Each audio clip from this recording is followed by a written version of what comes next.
പണപ്പെരുപ്പം ഇഷ്ടമാണ്. American president Donald Trump എപ്പോഴും വാർത്തകളിൽ നിറഞ്ഞു നിൽക്കുന്നത് തന്റെ രാഷ്ട്രീയ നിലപാടുകൾ കൊണ്ട് മാത്രമല്ല, അദ്ദേഹത്തിന്റെ അതിശയിപ്പിക്കുന്ന ബിസിനസ് സാമ്രാജ്യം കൂടിയാണ്. വൈറ്റ് ഹൗസിലെ തന്റെ രണ്ടാം ഊഴത്തിന്റെ ആദ്യ വർഷത്തിൽ ട്രംപ് എത്രമാത്രം സമ്പാദിച്ചുവെന്നും എവിടെയൊക്കെ നിക്ഷേപിച്ചുവെന്നും വ്യക്തമാക്കുന്ന വാർഷിക സാമ്പത്തിക വെളിപ്പെടുത്തൽ റിപ്പോർട്ട് ഇപ്പോൾ പുറത്തു വന്നിരിക്കുകയാണ്. American office of government ethics പുറത്തുവിട്ട ഈ റിപ്പോർട്ട് വെറുമൊരു സാധാരണ രേഖയല്ല, മറിച്ച് 927 പേജുകളുള്ള ഒരു വമ്പൻ സാമ്പത്തിക ജാതകമാണ്.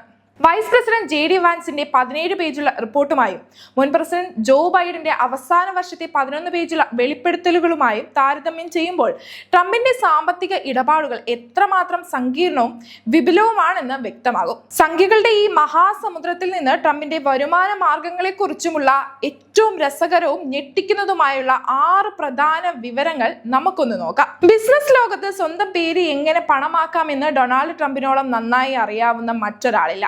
ട്രംപ് എന്ന ബ്രാൻഡ് നെയിമിൽ വിപണിയിൽ ഇറക്കിയ വൈവിധ്യമാർന്ന ഉൽപ്പന്നങ്ങളിലൂടെ ദശലക്ഷക്കണക്കിന് ഡോളറാണ് കഴിഞ്ഞ വർഷം മാത്രം അദ്ദേഹം സ്വന്തമാക്കിയത്. അദ്ദേഹത്തിന്റെ പ്രശസ്തമായ കോഫി ടേബിൾ പുസ്തകം സേവ് അമേരിക്ക വഴി മാത്രം കഴിഞ്ഞ വർഷം 1.8 മില്യൺ ഡോളർ വരുമാനം ലഭിച്ചു.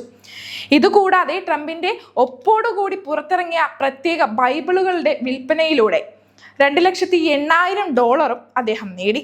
ട്രംപ് ബ്രാൻഡഡ് ട്രെയിനറുകൾ, സ്ത്രീകൾക്കായി പ്രത്യേകം തയ്യാറാക്കിയ വിക്ടറി 47 പെർഫ്യൂം എന്നിവയിലൂടെ 67,000 ഡോളർ വേറെയും ലഭിച്ചു. ഒരു പെർഫ്യൂം ബോട്ടിലിന് മാത്രം $249 വിപണിയിലെ വില. ട്രംപ് അനുകൂലികളായ സംഗീതജ്ഞരെ ലക്ഷ്യമിട്ട് പുറത്തിറക്കിയ ലിമിറ്റഡ് എഡിഷൻ അമേരിക്കൻ ഈഗിൾ ഗിറ്റാറുകളുടെ വിൽപ്പനയിലൂടെ ട്രംപിന്റെ ഖജനാവിലേക്ക് $36,000 കൂടിയാണ് എത്തിയത്. ഡൊണാൾഡ് ട്രംപ് മാത്രമല്ല, പ്രഥമ വനിത മെലാനിയ ട്രംപും സാമ്പത്തിക രംഗത്ത് വൻ നേട്ടങ്ങളാണ് 2025 സ്വന്തമാക്കിയത്. ആമസോൺ പ്രൊഡക്ഷൻസ് വലിയ ബജറ്റിൽ നിർമ്മിച്ച മെലാനിയയുടെ ജീവിതത്തെ ആസ്പദമാക്കിയുള്ള ഡോക്യുമെന്ററിയിൽ നിന്ന് മാത്രം അവർക്ക് $10.7 മില്യൺ വരുമാനമായി ലഭിച്ചു. ഈ ചിത്രത്തിന്റെ നിർമ്മാതാവ് എന്ന നിലയിലും അതിന്റെ പ്രധാന വിഷയം എന്ന നിലയിലുമാണ് മെലാനിയയ്ക്ക് ഈ തുക ലഭിച്ചത്. ട്രംപിന്റെ രണ്ടാം സ്ഥാനാരോഹണത്തിന് തൊട്ടുമുമ്പ് റിലീസ് ചെയ്ത ഈ ഡോക്യുമെന്ററി നിർമ്മിക്കാൻ ആമസോൺ ഏകദേശം $40 മില്യൺ നിക്ഷേപിച്ചത്. ബോക്സ് ഓഫീസിൽ നിന്ന് ഈ ചിത്രം $7 മില്യൺ നേടുകയും ചെയ്തു. ഇതിനു പുറമെ ഡിജിറ്റൽ ആർട്സ് രംഗത്തെ തരംഗമായ നോൺ ഫംഗബിൾ ടോക്കൺ വിൽപ്പനയിലൂടെ മെലാനിയ $6 മില്യൺ സ്വന്തം പേരിൽ പുറത്തിറക്കിയ മെലാനിയ എന്ന പുസ്തകത്തിലൂടെ $5,20,000 സമ്പാദിച്ചു. ക്രിപ്റ്റോ കറൻസി ഇടപാടുകളിലൂടെ $1 ബില്യണിലധികം സമ്പാദിച്ച ട്രംപ് ഓഹരി വിപണിയിലും സജീവമായിരുന്നു എന്നതിന് തെളിവാണ് 2025 റിപ്പോർട്ട്. ഒരു വർഷത്തിനിടെ 21,285 ഓഹരി വ്യാപാരങ്ങളാണ് ട്രംപിന്റെ അക്കൗണ്ടുകൾ വഴി നടന്നത്. ഇതിൽ ഏറ്റവും ശ്രദ്ധേയമായത് ആർട്ടിഫിഷ്യൽ ഇന്റലിജൻസ് ചിപ്പുകളുടെ ആഗോള ഭീമനായ എൻവിഡിയയിലെ നിക്ഷേപങ്ങളാണ്. അന്താരാഷ്ട്ര തലത്തിൽ US-ഉം ചൈനയും തമ്മിലുള്ള സാങ്കേതിക തർക്കങ്ങളുടെ കേന്ദ്ര ബിന്ദുവായിരുന്ന എൻവിഡിയ $5 ബില്യൺ വിപണി മൂല്യം കൈവരിക്കുന്ന ആദ്യ പൊതു കമ്പനിയായി മാറിയിരുന്നു. കഴിഞ്ഞ വേനൽക്കാലത്ത് അമേരിക്കയ്ക്കുള്ളിൽ ചിപ്പ് ഉൽപാദനത്തിനായി വൻ നിക്ഷേപം നടത്താമെന്ന് എൻവിഡിയ വൈറ്റ് ഹൗസുമായി കരാറിലെത്തുകയും ഇത് അവരുടെ ഓഹരി വില കുതിച്ചുയരാൻ കാരണമാവുകയും ചെയ്തു. ഇതിനു പിന്നാലെ ഓഗസ്റ്റ് മാസത്തിൽ ചൈനീസ് വിപണിയിലെ AI ചിപ്പ് വിൽപ്പനയുടെ വരുമാനത്തിൽ നിന്ന് 15% അമേരിക്കൻ ഭരണകൂടത്തിന് നൽകാമെന്ന് എൻവിഡിയ സമ്മതിച്ചതായി ട്രംപ് സർക്കാർ പ്രഖ്യാപിച്ചു. ഈ പ്രഖ്യാപനങ്ങൾക്ക് തൊട്ടു പിന്നാലെ ട്രംപിന്റെ ഇൻവെസ്റ്റ്മെന്റ് ഫണ്ടുകൾ $5 മില്യൺ മുതൽ $25 മില്യൺ വരെയുള്ള എൻവിഡിയ ഓഹരികൾ വാങ്ങിക്കൂട്ടിയതായാണ് രേഖകൾ വ്യക്തമാക്കുന്നത്.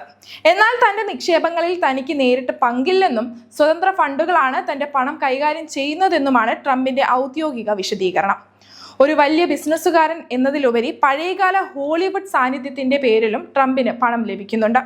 അമേരിക്കൻ ചലച്ചിത്ര ടെലിവിഷൻ അഭിനേതാക്കളുടെ പ്രമുഖ ട്രേഡ് യൂണിയനായ സാഗ് ആഫ്ട്രയിൽ നിന്ന് 2 വ്യത്യസ്ത പെൻഷനുകളായി കഴിഞ്ഞ വർഷം ട്രംപിന് ലഭിച്ചത് $86,532. ലോകപ്രശസ്തമായ home alone 2 lost in New York എന്ന സിനിമയിൽ പ്ലാസ ഹോട്ടലിന്റെ ലോബിയിൽ വെച്ച് നായകൻ കെവിൻ മക്കാലിസ്റ്ററെ കണ്ടുമുട്ടുന്ന ഒരു അതിഥി വേഷത്തിൽ ട്രംപ് പ്രത്യക്ഷപ്പെട്ടിരുന്നു.